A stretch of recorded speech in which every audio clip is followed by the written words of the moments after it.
AKTU counselling 2024 UP TSC counselling 2024 के लिए Uttar Pradesh technical admission counselling कब से होने वाली है, क्या रहने वाली है काउंसलिंग डेट, क्या रहने वाला है काउंसलिंग का शेड्यूल, किस कोर्स की काउंसलिंग कब होगी किसी भी अंडर ग्रेजुएट प्रोग्राम में, चाहे वो बी फार्म हुआ है, बीसीए हुआ, एमसीए इंटीग्रेटेड, एमबीए इंटीग्रेटेड, या फिर हम वहीं पर बात करें आपके अदर कोर्सेज से, आपके पीजी के जो कोर्सेज हैं एमसीए एमबीए, या फिर हम बात करें एमटेक की, या फिर यहीं पर आपके बीटेक कोर्स के लिए जिसमें आपका जेईई मेन 2024 के मार्क के बेसिस पर आपकी काउंसलिंग होगी। पीजी प्रोग्राम में भैया सीवीटी पीजी 2024 में आपका अपीयर होना मस्ट था।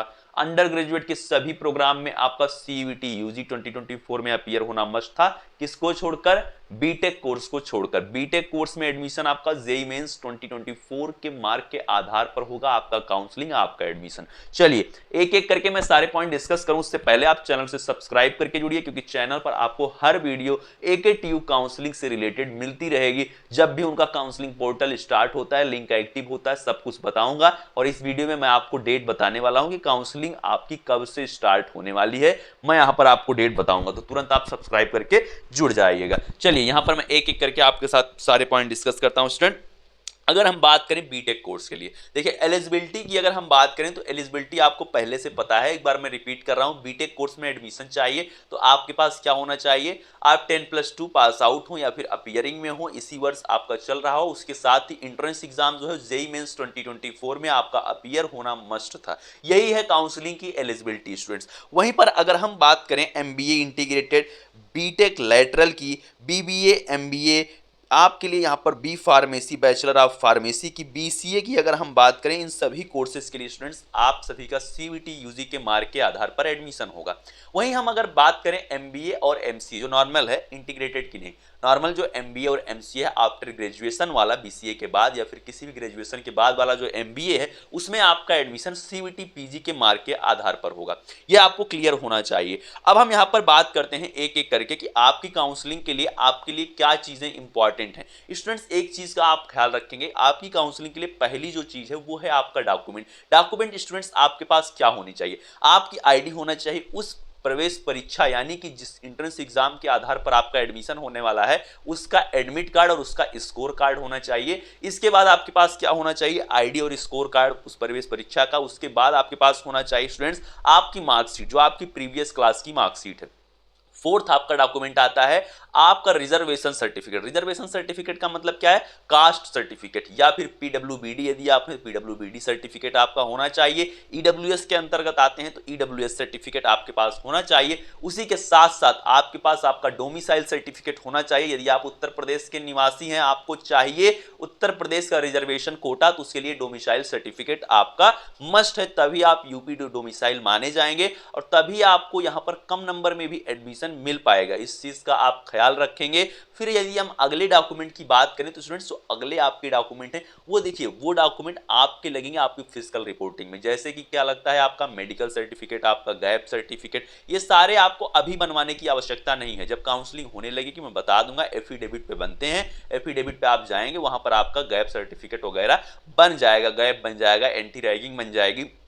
मेडिकल सर्टिफिकेट आपके नजदीकी स्वास्थ्य केंद्र पर, गवर्नमेंट हॉस्पिटल में, कहीं पर भी आप बनवा सकते हैं, उसमें कोई बहुत ज्यादा वक्त नहीं लगता है। फिर हम बात करें यहां पर आपकी काउंसलिंग के लिए, देखिए हम यहां पर कोर्स की फी मैं आपके साथ एक बार क्लियर करना चाहता हूं। देखिए बीटेक के लिए जो आपकी फी है, बीटेक कोर्स की जो आपकी फी है स्टूडेंट पर ईयर, वो आपकी 55,000 है।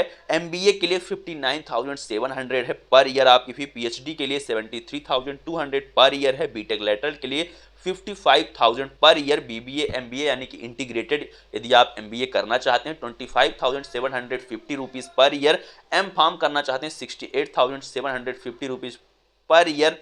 उसके बाद और आप यहां पर यदि बी फार्म कोर्स करना चाहते हैं तो 63,300 रुपीज पर ईयर आपसे लिया जाएगा। देखिए ये सभी एकेटीयू के एफिलिएटेड कॉलेज की फी है स्टूडेंट्स। यहां मैं एक चीज क्लियर करना चाहता हूं। अब आप बोलेंगे क्या इतनी ही फी मुझसे ली जाएगी? इतनी ही फी मुझसे ली जाएगी मेरी पढ़ाई के लिए स्टूडेंट्स? तो बिल्कुल नहीं। अब आप बोलेंगे और क्या लिया जाएगा? आपने तो फी बता दिया कि ये तो पर ईयर फी है, इंफ्रास्ट्रक्चर का चार्ज अलग से देना होगा।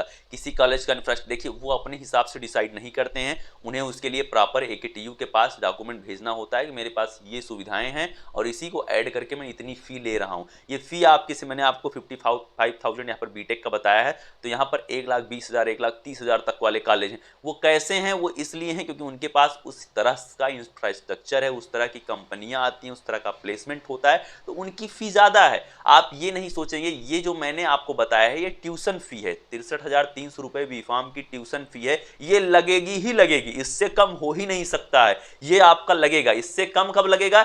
जब आप FW सीट पाएंगे, आपकी पूरी की पूरी ट्यूशन फी माफ हो जाएगी। उसके लिए क्या क्राइटेरिया है? उसके लिए क्राइटेरिया आपके पास इनकम सर्टिफिकेट 2 लाख के अंदर होना चाहिए, आपकी रैंक बहुत अच्छी होनी चाहिए, आपको FW सीट मिल जाएगा। आपकी अच्छी रैंक और आपके इनकम सर्टिफिकेट के आधार पर उसे अलॉट किया जाता है, जहां पर ट्यूशन फी माफ कर दी जाती है। जो मैंने फी बताई इतनी माफ कर दी जाएगी, लेकिन इंफ्रास्ट्रक्चर का जो चार्ज होता है वो तब भी आपसे लिया जाएगा। वो कॉलेज टू कॉलेज इंफ्रास्ट्रक्चर का चार्ज वेरी करता है, या फिर जो अदर चार्जेस होते हैं 20,000 30,000 40,000 इंफ्रास्ट्रक्चर के, और भी बहुत सारे चार्जेस उसमें इंक्लूड होते हैं, वो आपसे लिए ही जाएंगे। स्टूडेंट्स अगर हम यहाँ बात करें आगे की, जो अपनी बात है आगे की बात है स्टूडेंट्स, आपके लिए जो आप एडमिशन लेने वाले हो उसके लिए आपकी काउंसलिंग पोर्टल कब से स्टार्ट होगा, कब से लिंक आपका एक्टिव हो जाएगा।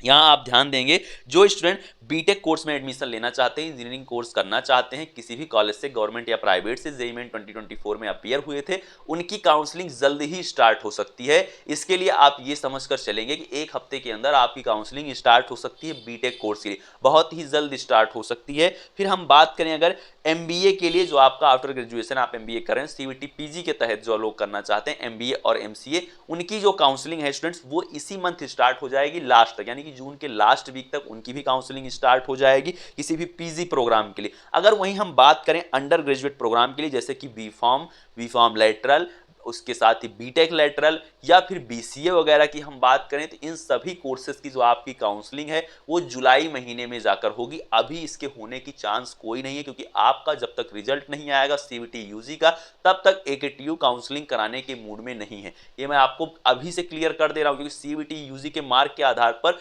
फार्मेसी में बहुत सारे स्टूडेंट हैं, BCA बहुत लोग करना चाहते हैं, बहुत लोग MBA इंटीग्रेटेड वाले हैं, MCA इंटीग्रेटेड वाले, किसी भी अंडर ग्रेजुएट प्रोग्राम में एडमिशन चाहते हो तो इसको मानकर चलना कि CVT UG के रिजल्ट के बाद ही काउंसलिंग होगी। परेशान मत होइए, ये चैनल और मैं आपके साथ हमेशा हैं, आपको AKTU से रिलेटेड सारी अपडेट मैं देता रहूंगा।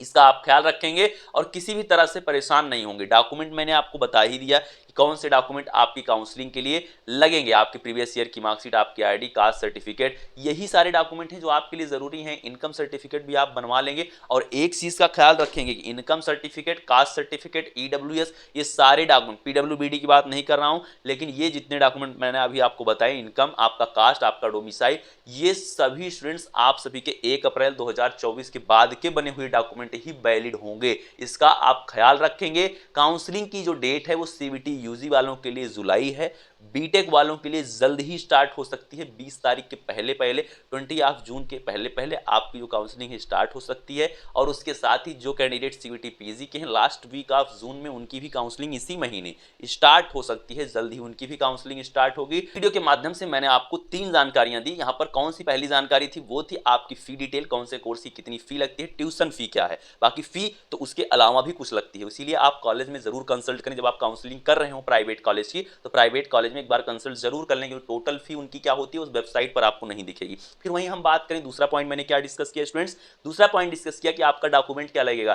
थर्ड पॉइंट यहां पर मैंने डिस्कस किया कि काउंसलिंग का शेड्यूल आपको कब से मिलेगा, लिंक आपका कब से एक्टिव हो जाएगा। ये तीनों पॉइंट आपके लिए महत्वपूर्ण थे और तीनों पॉइंट मैंने डिस्कस कर दिया है। मिलते हैं नेक्स्ट वीडियो में कुछ नई जानकारियों के साथ। Thank you, love you all, नमस्कार।